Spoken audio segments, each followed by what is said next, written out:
Welcome to The Explainer, where we break down big ideas.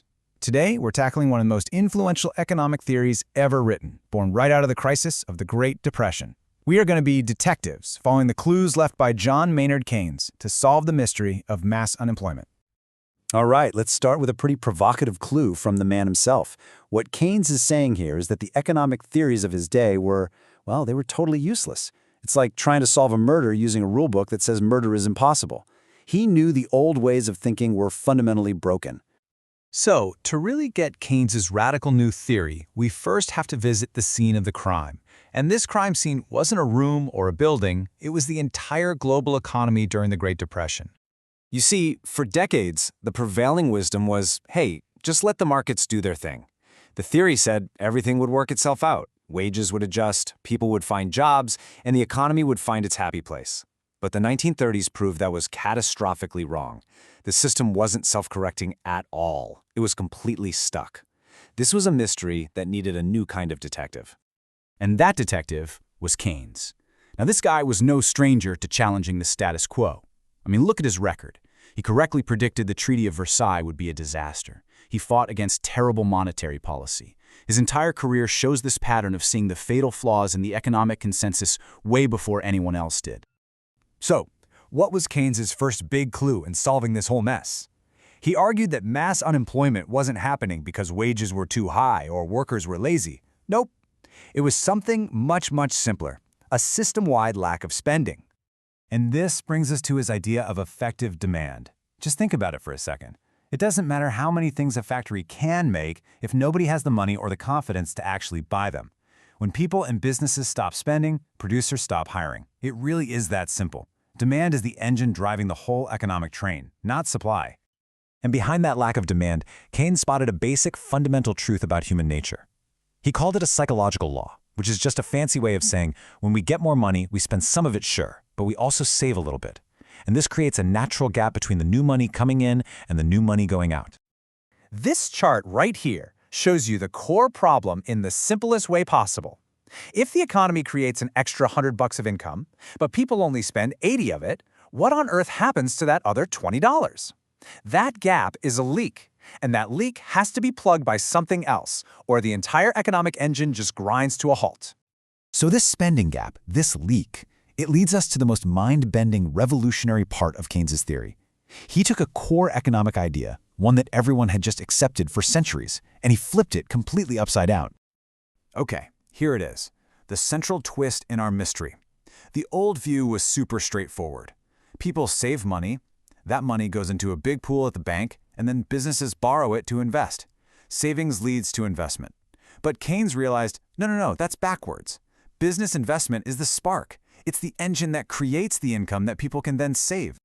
And in his own words, investment is the parent of saving. I love that.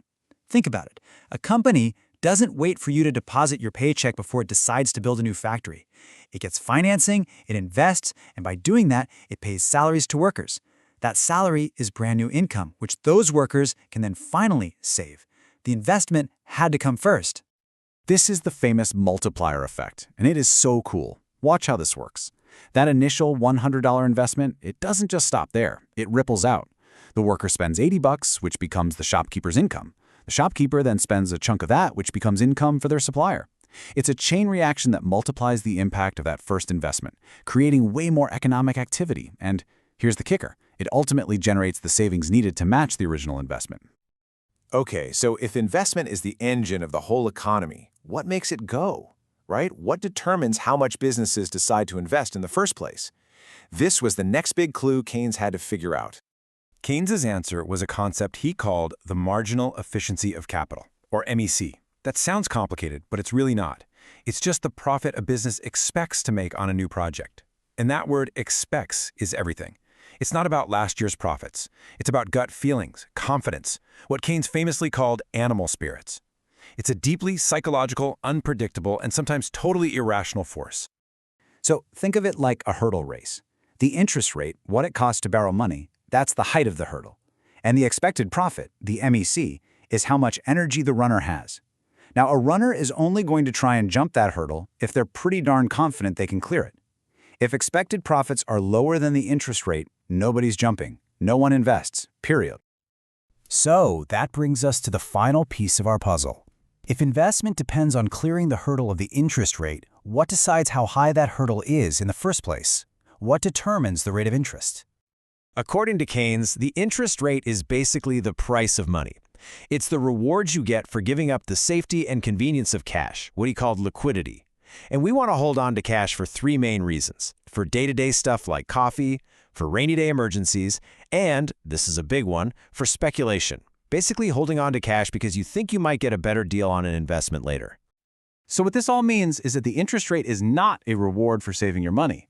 It's just the price that balances out how much money is available versus how badly people want to hang on to it.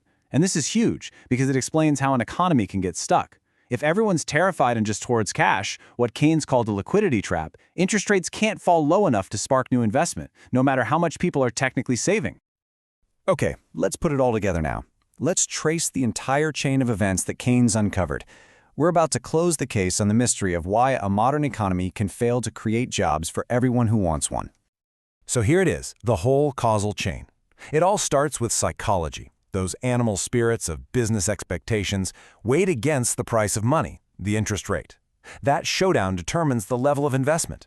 Investment then, through that awesome multiplier effect, determines how much income the whole economy generates. And only then, at the very end of the line, do we get savings, which are just a result of that income. Investment is the cause, savings are the effect. And that right there is the solution to our mystery. An economy is not some perfect self-healing machine. It can get stuck in a really bad place.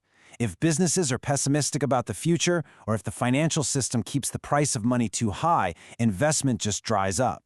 And if that happens, the economy simply won't generate enough spending to employ everybody. This gave a powerful, brand new rationale for why governments might need to step in and boost demand when the private sector can't or won't. So Keynes solved the economic mystery of his time, and he revealed an economy driven not by perfect logic, but by demand, by investment, and by very human psychology. And his theory leaves us with a huge question for our time. In a world facing totally new kinds of disruption, how do we make sure there's enough investment and demand to create a prosperous future for everyone?